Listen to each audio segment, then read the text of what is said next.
awal kita menjabat itu kali Bu Indira masih wali kota dia bilang, wah sesaku saya sama habis. Oh, Kenapa Bu Indira? Wah, seperti dulu saya sakit. Saya ada di sana, ada di sana. Oh, enggak mungkin kita enggak ikut.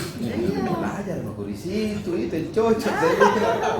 Ini kalau anu tuh menyesuaikan.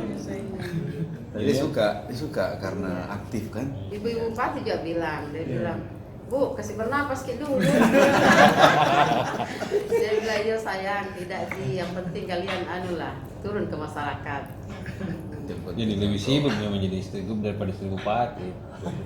Sama aja Pak, Bupati juga saya turun.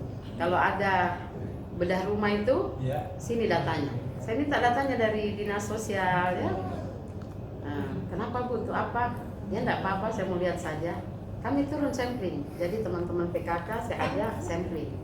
Jadi dari 100 rumah itu saya pilih, kita lihat nih, oh dalam rumahnya ada motor, istrinya pakai emas, TV-nya besar, saya coret. Beda lah ya gitu. Tidak banyak. Iya betul. Iya.